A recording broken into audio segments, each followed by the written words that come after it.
71। द्वंद्व। उसी सामनेर ने आकर सोम से कहा, चलिए भंते, कुमार विदुढ़भ आपकी प्रतीक्षा कर रहे हैं। कुमार विदुढ़भ? सोम ने आश्चर्यचकित होकर कहा। श्रमण भगवान के आदेशानुसार ही वे आपसे भेंट किया चाहते हैं। सोम ने और अधिक बात नहीं की। वो चुपचाप सामनेर के पीछे पीछे हो लिए। एक छोटे से अलिंद में राजकुमार विदुढ़भ गंभीर मुद्रा में एक तृणास्तर पर बैठे थे। उनका वेश सादा था और कोई शस्त्र उनके पास न था। वे धवल कौशेय पट्ट पहने थे। उनके मुखमंडल पर उनकी अल्पायु की अपेक्षा अधिक दीप्ति भासित हो रही थी। सोम का उन्होंने अभ्युत्थान पूर्वक स्वागत किया और मृदु वाणी से कहा, स्वस्ति मित्र, मैं विदुढ़भ हूँ। भगवान ज्ञातिपुत्र ने मुझे चंपा की राजनंदिनी के संरक्षण का आदेश दिया है, सो मैं उनका संरक्षण स्वीकार करता हूँ। अब तुम आश्वस्त हो। सोम को ये भाषण न जाने कहाँ जाकर चुभ गया। उन्होंने एक प्रकार से उद्धत भाव से कहा, किंतु ये तो यथेष्ट नहीं है। सोम का ये उत्तर राजकुमार को कुछ धृष्ट प्रतीत हुआ। उन्होंने कहा, मित्र, तुम अप्रियवादी हो। कौशल के राजकुमार से तुम्हें मर्यादा से बात करनी चाहिए। कौशल राजकुमार का मैं उपकृत नहीं हूं, और कौशल परिवार ने राजकुमारी के साथ जो व्यवहार किया है उसे देखते हुए मैं नहीं समझता कि चंपा राजनंदिनी किसी कौशल के संरक्षण में रहना स्वीकार करेंगी। मुझे श्रमण ज्ञाति पुत्र से ज्ञात हुआ है कि तुम मागध हो। सुमागध मित्र, तुम्हें विश्वास करना चाहिए कि मागधों से अधिक बुरा व्यवहार चंपा की राजकुमारी के साथ कौशल में नहीं किया जाएगा। सोम ने उत्तेजित होकर कहा, राजकुमार, मागध कौशल से शिष्टाचार सीखने की अपेक्षा नहीं रखते, किंतु राजकुमारी की इच्छा के विरुद्ध आप उनके संरक्षक नहीं हो सकते। राजकुमार विदुढ़भ ने हंसकर कहा, सो ठीक है मित्र, कौशल मागधों के शास्ता बनने को उत्सुक नहीं है, परंतु कुमारी की इच्छा और भगवान महावीर के सत्परामर्श से कुमारी की सम्यक व्यवस्था कर दी जाएगी। इस संबंध में तुम सर्वथा निश्चिंत रह सकते हो। किंतु मैं अब तक कुमारी का अभिभावक रहा हूं। मैं जब तक आश्वस्त ना हूं तो तुम आश्वस्त रहो मित्र। अब से मैं कुमारी का अभिभावक रहा, परंतु कुमारी ये स्वीकार न करेंगी। वे किसी कौशल के आश्रय में रहना नहीं चाहेंगी। युवराज ने व्यंग से मुस्कुराकर कहा, कौशल ने तो कुमारी का कोई अहित नहीं किया, न उनके पिता का राज्य हरण किया, न उन्हें पथ की भिखारिणी बनाया, किंतु कौशलों ने उन्हें क्रीतादासी बनाने की धृष्टता की है। सोम ने उत्तेजित होकर कहा। राजकुमार का मुंह क्रोध से लाल हो गया। उन्होंने कहा, ये तो अभद्रता की पराकाष्ठा है मित्र। तुम जानते हो, केवल मागध होने ही के अपराध में श्रावस्ती में तुम्हारा सिर काट लिया जाएगा। फिर तुमने छद्म वेश से अंतःपुर में प्रविष्ट होने का क्षम्य अपराध भी किया है। ये सिर इतना निष्क्रिय नहीं है कुमार। फिर मागध प्रतिकार अभी अवशिष्ट है। सोम ने अपने खड्ग पर हाथ डाला। इसी समय श्रमण महावीर ने वहां आकर कहा, भद्र, ये तुम क्या कर रहे हो? मेरे अनुरोध से ही कुमार विदुढ़भ राजकुमारी की रक्षा करने पर सन्नद्ध हुए हैं। किंतु परंतु कुछ नहीं भद्र। राजकुमार विश्वसनीय भद्र पुरुष हैं, तुम्हें उनका विश्वास करना चाहिए। किंतु मैं राजकुमारी से एक बार मिलना चाहता हूं। ये संभव नहीं है, राजकुमार ने कहा। बिना उनका मत जाने मैं स्वीकार नहीं करूंगा। महावीर जिन हंस पड़े, फिर सोम के सिर पर हाथ रखकर बोले, तुम्हारे मन का कलुष मुझे दिख गया भद्र, उसे दूर करो। कुमारी का कल्याण जिसमें होगा वही मैं करूंगा। सोम बड़ी देर तक चुप रहे, फिर बोले, राजकुमार क्या उन्हें यहीं श्रावस्ती ही में रखेंगे? श्रमण ने कुमार के मुंह की ओर देखा। कुमार ने कहा, नहीं, ये निरापद नहीं है। कुमारी को अपने विश्वस्त चरों के तत्वावधान में साकेत भेजना श्रेयस्कर होगा, परंतु ये सब गांधारी माता के परामर्श पर निर्भर है। तो मैं समझूं कि कुमारी अब भी क्रीतादासी हैं। वे कुमार की गांधारी माता और कुमार की इच्छा पर निर्भर होने को बाध्य हैं? नहीं भद्र, वो मेरी शरण है। जिसमें उनका कल्याण हो वो मैं करूंगा। तुम्हारा काम समाप्त हुआ, अब तुम जाओ। सोम कुछ देर सोचते रहे, फिर वो खिन्न भाव से श्रमण को अभिवादन करके चलने लगे। तब कुमार ने हाथ बढ़ाकर उठते हुए कहा, ये क्या मित्र, बिना ही विदुढ़भ से प्रति संबोधन किए? उन्होंने सोम का आलिंगन किया। सोम ने कहा, मैं अपने अविनय के लिए लज्जित हूं कुमार। वो कुछ नहीं मित्र, भगवान ज्ञाति पुत्र ने तुम्हारे मन का कलुष देख लिया। मुझसे भी वो छिपा न रहा। मित्र, मैं भगवान के समक्ष निवेदन करता हूं, भगवान के आदेश पालन को छोड़ चंपा राजनंदिनी के प्रति मेरे मन में दूसरा अन्य भाव नहीं है। वो यदि मित्र तेरे प्रति अनुरक्त है तो तेरी धरोहर के रूप में विदूढ़ के पास उपयुक्त काल तक रहेगी। विदूढ़ भगनी की भांति उनकी मान मर्यादा की रक्षा प्राणों के मूल्य पर भी करेगा। आश्वस्त हुआ कुमार, आपकी शालीनता का मैं अभिवादन करता हूं। सोम की सेवाएं सदा आपके लिए उपस्थित रहेंगी। आप्यायित हुआ मित्र। दोनों ने फिर प्रेमालिंगन किया और अपने अपने मार्ग चले। 72 उद्धार। महारानी नंदिनी पट्टराज महिषी मल्लिका की अंत्यवासिनी हो समागता स्त्रियों की व्यवस्था तथा राजमहिषी के अन्य आदेशों का पालन तत्परता से कर रही थीं। अंतःपुर की इस अव्यवस्थित भीड़ में यदि व्यवस्थित कार्यतत्पर कोई था तो देवी नंदिनी थी। राजकुमार विदूढ़ ने वहीं पहुंचकर माता से कहा, एक अति गुरुतर विषय पर मुझे आपसे इसी समय परामर्श करना है। क्या इतना गुरुतर पुत्र? अति गुरुतर, किंतु मंत्रणा योग्य निरापद स्थान इस कोलाहल में कहाँ है? क्यों, माता गांधारी के आवास में? वहां परामर्श में उनका रहना भी अनिवार्य है। तुम कहते हो पुत्र अनिवार्य? अय्या, विषय अति गुरुतर है। तब चलो। दोनों ने देवी कलिंग सेना के आवास में जाकर देखा। देवी स्थिर चित्त से बैठी कुछ अध्ययन कर रही हैं। केवल एक चंवरवाहिनी प्रकोष्ठ से बाहर अलिंद में आज्ञा की प्रतीक्षा में खड़ी है।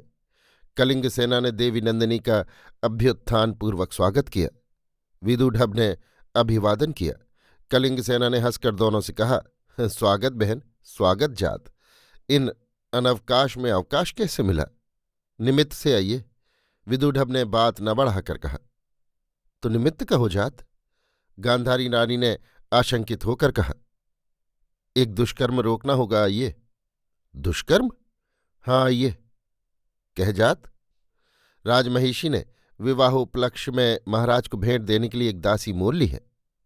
गांधारी कलिंग सेना ने मुस्कुराकर कहा, तो पुत्र इसमें नवीन क्या है, असाधारण क्या है, दुष्कर्म क्या है? आइए, वो दासी चंपा की राजनंदिनी सुश्री चंद्रभद्रा शीलचंदना है। अब्भु में ये तो अति भयानक बात है पुत्र, इसका निराकरण करना होगा। आइए। तुमसे किसने कहा?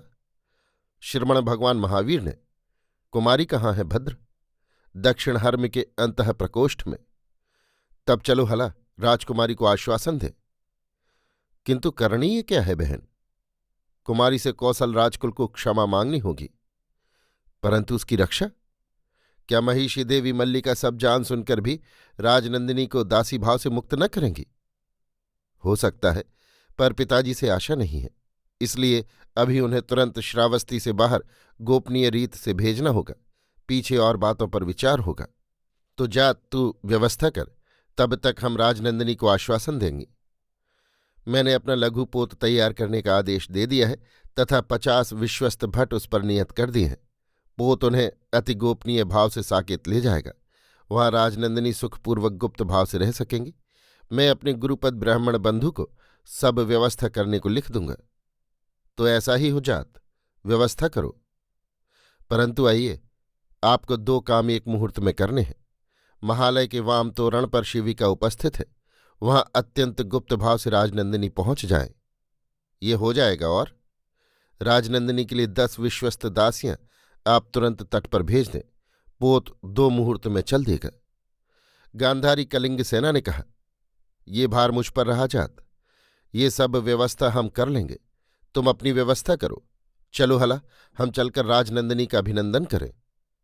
राजकुमारी कुंडनी से धीरे धीरे बात कर रही थीं कि देवी कलिंग सेना और नंदिनी ने पहुंचकर राजनंदिनी का अभिनंदन किया।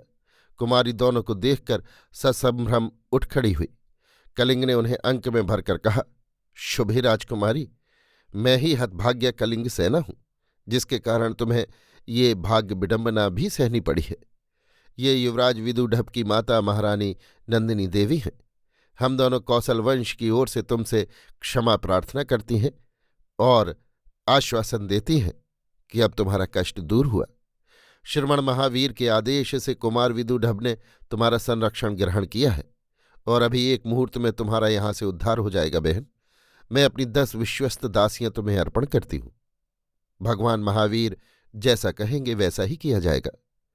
फिर हम लोग भी तुम्हारी प्रिय हैं।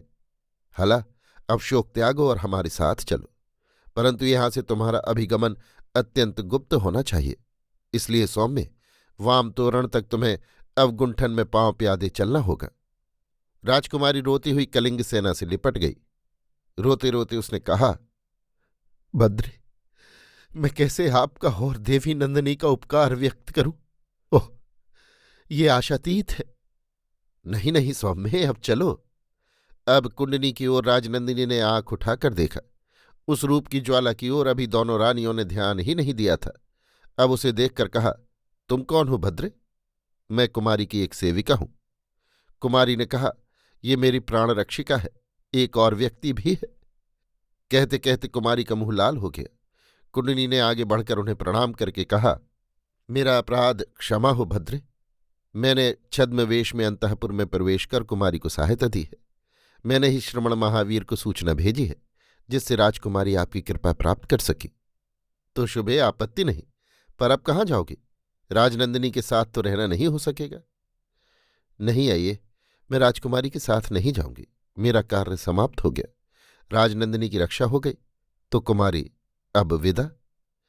कुमारी आंखों में आंसू भरे देखती ही रही और कुंडनी तीनों को प्रणाम कर वहां से चल दी।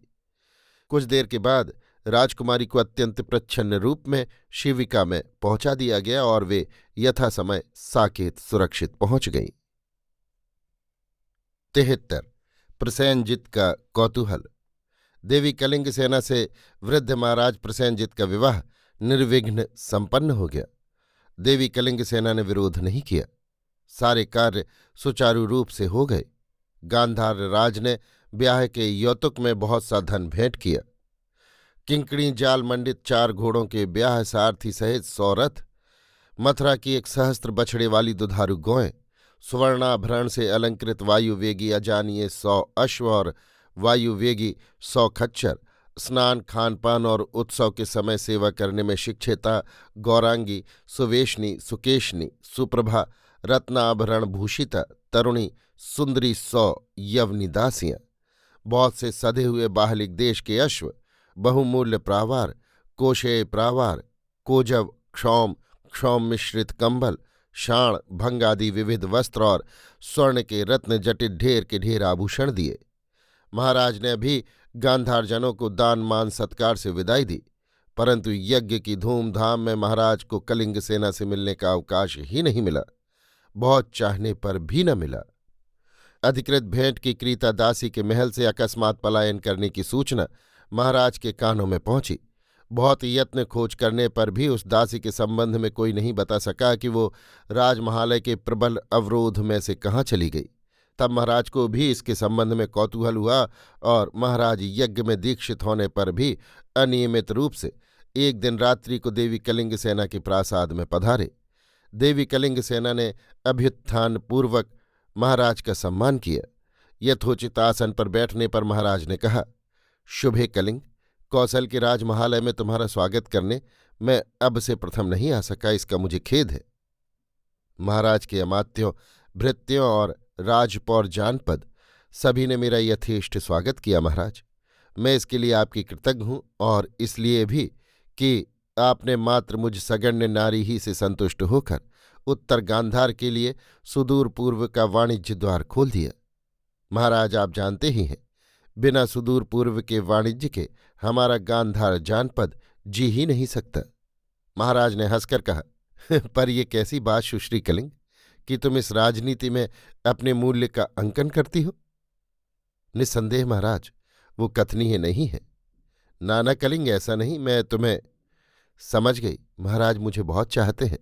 सुनकर कृतकृत्य हुई महाराज। परंतु वो क्रीता दासी भाग गई। जाने दीजिए, महाराज के अंतःपुर में दासियों और रानियों की गणना ही नहीं है। फिर ना सही एक दासी, पर विभ्रव कहता है वो असाधारण सुंदरी थी तो महाराज, आपके अंतःपुर में वैसी एक भी नहीं है। क्या तुम भी कलिंग? मैं भी महाराज। पर तुमने तो उसे देखा ही नहीं। देखा था महाराज, पलायन के समय में मैं उससे कौशल राजवंश की ओर से क्षमा मांगने गई थी। क्या कहती हो? क्या उसका पलायन तुमको विदित है? मैंने ही उसे भगाया है महाराज। किस लिए? दुष्कर्म निवारण के विचार से। दुष्कर्म क्या था? यही कि उसे क्रीतादासी बनाया गया था। ये तो अति साधारण है कलिंग। दुर्भाग्य से ये अति असाधारण था महाराज। क्या इसमें कुछ रहस्य है? हाँ महाराज। वो क्या? वो दासी चंपा के महाराज दधिवाहन की पुत्री सुश्री चंद्रभद्राशील चंदना थी। अरे, चंपा की राजकुमारी? हाँ महाराज। वो यहां कैसे दासों में बिकने आई? कर्म विपाक से महाराज। और तुम कहती हो वो अनिंद सुंदरी थी? हाँ महाराज। तो महाराज दधिवाहन मर चुके, उनका राज्य भी भ्रष्ट हो गया। फिर वो दासी जब मूल्य देकर क्रय कर ली गई, तब मेरा उस पर अधिकार हो गया। यही सोचकर मैंने उसे भगा दिया महाराज। क्या गांधार को? नहीं महाराज। तब? अकथ्य। कहो कलिंग। नहीं महाराज। कहना होगा। नहीं महाराज। तुमने अपराध किया है तो आप दंड दे सकते हैं, तब इस पर विचार किया जाएगा। महाराज क्रुद्ध होकर कलिंग सेना के प्रासाद से उठ गए। 74। यज्ञ। पहले दिन सहस्त्र दक्षिण 4 दीक्षा वाला सोमयाग प्रारंभ हुआ और पुरोडाश चढ़ाया गया। इसके बाद श्रुतहोम, विष्णु याग, चातुर्मास्य, वरुण प्रवास, शाकमेधीय, शुनासीरीय और पंचवातीय याग का अनुष्ठान हुआ। आहवनीय अग्नि का देवताओं की दिशा में विस्तार किया गया। फिर इंद्रतूर्य यज्ञ और अपामार्ग होम हुआ। आचार्य अजित केस कंबली यज्ञ के अध्वर्यु और कणाद, औलूक, वैशंपायन पैल, स्कंद कात्यायन, जैमिनी, शौनक, कात्यायन, वररुचि, बोधायन, भारद्वाज, पतंजलि, शांभव, सांख्यायन आदि 16 कर्मकांडी वेद पाठी ब्राह्मण ऋत्विक थे। मालमलीदे खाने वाले और बहुत से ब्राह्मण, ब्रह्मचारी, वटुक और श्रमण निरंतर राजधानी में आ रहे थे। आगत राजा महाराजा कुछ आते थे, कुछ जाते थे। व्यवस्था करने पर भी अव्यवस्था बहुत थी। देश देशांतर की वेश्याएं भी यज्ञ में आई थीं। वे हंस हंसकर ब्राह्मणों और समागत जनों के अंग पर गंधमाल्य लेपन और परिहास से उनका मनोरंजन कर रही थीं। अग्निदेव को निरंतर घृत की धारा पान कराई जा रही थी। घी के कुप्पे यज्ञ स्थल में रखे थे। विविध साकल्य, वनस्पति, पुरोडाश, बलि और आहवनीय पदार्थों से भरे सैकड़ों पात्र दास दासियां और राजपुत्र यज्ञ भूमि में ला रहे थे। यज्ञ वेदी से निकट यूप के चारों ओर एक बड़े बाड़े में घिरे देश देशांतर से लाए हुए बछड़े, बैल, भेड़ आदि पशु गवावलंबन अनुष्ठान की प्रतीक्षा में विविध रंगों और पुष्पों से सुसज्जित और पूजित हो हरी हरी घास खा रहे थे। देवताओं को मांस का हविर्भाग अर्पण करके जो हविर्मांस बचता था, उसमें हरिण, वराह आदि मध्य पशुओं का मांस और कंद मूल, फल, तिल, मधु, घृत मिलाकर खांडव राग तैयार किया जा रहा था। उसे वेद पाठी ब्राह्मण रुच रुच कर बार बार मांग मांग कर खा रहे थे। एक एक देवता का आवाहन करके विविध पशुओं, पक्षियों, जलचरों और वृषभों की आहुति यज्ञ कुंड में दी जा रही थी। ब्राह्मणों के साथ क्षत्रिय, वैश्य और व्रत आगत समागत यज्ञ बलि का प्रसाद श्रद्धापूर्वक खा रहे थे। कहीं गृहस्थाश्रमीय श्रोत्रिय ब्राह्मणों के लिए दूध, खीर, खिचड़ी, यवागु, मांग, बड़े, सूप आदि खाद्य पेय बनाए जा रहे थे। गौड़िये, माधविक, द्राक्षा ढाली जा रही थी। सोपधान आराम से बैठे हुए आगत जन विविध प्रकार से भुने हुए कुरकुरे मांस के साथ सौवर्ण, राजत तथा मणिमय पात्रों में मद्यपान करके परस्पर विनोद कर रहे थे। आढ़ पुरुष रुच रुच कर मासूदन खा रहे थे। कुछ लोग सख्तु, घी और शर्करा मिलाकर आनंद से खा रहे थे। सैकड़ों आरालिक, सूपकार और राग खांडविक लोग विविध खाद्य संस्कारों में संलग्न थे। गवालंबन और पशु याग को लेकर नगर में एक क्षोभ का वातावरण उठ खड़ा हुआ था। श्रमण महावीर और शाक्य गौतम दोनों ही महापुरुष इस समय श्रावस्ती ही में थे। वे निरंतर अपने प्रवचनों में यज्ञ विरोधी भावना प्रकट करते रहते थे और इसके कारण अनेक सेठी, गृहपति, सामंत, राजपुत्र और विष यज्ञ के गवावलंबन को लेकर भीतर ही भीतर महाराज के प्रति विद्रोही होते जा रहे थे। प्रच्छन्न रूप से राजकुमार विदूढ़ और आचार्य अजित केस कंबली ऐसे लोगों को प्रोत्साहन दे रहे थे। राजधानी में सेनापति मल्ल बंधुल नहीं थे। उनके 12 बंधु परिजन मारे जा चुके थे। इससे राजा बहुत चिंतित और व्यग्र हो रहे थे। एक ओर जहां समारोह हो रहा था, वहां दूसरी ओर भय, आशंका और विद्रोह की भावना ने राजा को अशांत कर रखा था। गांधारी नववधु कलिंग सेना से पहली ही भेंट में राजा को क्षोभ हो गया था। वे इसके बाद फिर उससे मिले भी नहीं, परंतु इस अनिंद सुंदरी बाला को प्रथम परिचय ही में क्षुब्ध कर देने तथा चंपा की हाथ में आई राजकुमारी को खो बैठने से वे भीतर ही भीतर बहुत तिलमिला रहे थे। उधर यज्ञ के विविध अनुष्ठान, व्रत, नियम, प्रक्रियाओं तथा प्रबंध संबंधी अनेक उलझनों ने उन्हें असंयत कर दिया था। राजकुमार विदूढ़ ने इस सुयोग से बहुत लाभ उठाया था। उन्होंने समागत अनेक राजाओं को अपना मित्र बना लिया था। वे उनके सहायक और समर्थक हो गए थे। नगर के जो गृहपति, सेठी, पौरजन और निगम राजा पर आक्षेप लेकर आते, उनसे युवराज विदूढ़ अपनी गहरी सहानुभूति दिखाते और राजा की मनमानी पर अपनी बेबसी और रोष प्रकट करते थे। इस प्रकार घर बाहर उनके मित्रों, समर्थकों और सहायकों का एक दल और अनुकूल वातावरण बन गया था। एक दिन अवकाश पाकर उन्होंने आचार्य अजित के इस कंबली से एकांत में वार्तालाप किया। राजकुमार ने कहा, आचार्य, अब ये यज्ञ पाखंड और कितने दिन चलेगा? ये पुण्य समारोह है युवराज। 100 वर्ष भी चल सकता है, 12 वर्ष भी और 18 मास पर्यंत भी। और इतने काल तक राज्य की सारी व्यवस्था इसी प्रकार रहेगी? तो कुमार, एक ही बात हो सकती है, या तो राजा स्वर्ग के लिए पुण्यार्जन करें या दुनियादारी की खटपट में रहें। बहुत पुण्य संचय हो चुका आचार्य, अब अधिक की आवश्यकता नहीं है। आचार्य हंस पड़े। उन्होंने कहा, पुत्र, मैं तुम्हारे लिए असावधान नहीं हूं। तो आचार्य, यही ठीक समय है। ना जाने बंधुल सेनापति कब आ जाए। अभी नहीं आ सकता पुत्र। सीमांत पर वो जटिल कठिनाइयों में फंसा है। वयस योगंधरायण ने उसे विग्रह और भेद में विमूढ़ कर दिया है। फिर भी आचार्य, यदि मैं इस समय विद्रोह करूं तो सफलता होगी? अभी नहीं, रत्नहोम के बाद। आज द्वितीया है, त्रयोदशी को रत्नहोम संपूर्ण होगा। फिर 15 दिन खाली जाएंगे। यज्ञ की मुख्य क्रिया नहीं होगी, यजमान की उपस्थिति भी न होगी। इसके बाद आगामी चतुर्दशी को अभिषेक होगा। इसी अवकाश में पुत्र तुम कार्य सिद्धि करना। अभी मैं सीमांत से पायासी के लौटने की प्रतीक्षा कर रहा हूं। क्या आपने कोई योजना स्थिर की है आचार्य? हाँ पुत्र, मैं तुम्हें यथासमय अवगत करूंगा। जैसी आपकी आज्ञा। मैंने अनेक राजाओं को मिला लिया है और जनपद भी गवालंबन के कारण क्षुब्ध है। मैं भी यही समझकर श्रमण महावीर और शाक्यपुत्र को सहन कर रहा हूं। उन्हें अपना काम करने दो। परंतु कारायण का क्या होगा? समय पर कहूंगा कुमार, अभी नहीं। अभी तुम राजा के अनुगत रहो, जिससे वो आश्वस्त रहें। तुमने देखा राजा बहुत क्षुब्ध है। देख रहा हूं आचार्य। तो पुत्र तू निश्चिंत रह। नियत काल में मैं तेरे ही सिर पर यज्ञपूत जल का अभिषेक करूंगा।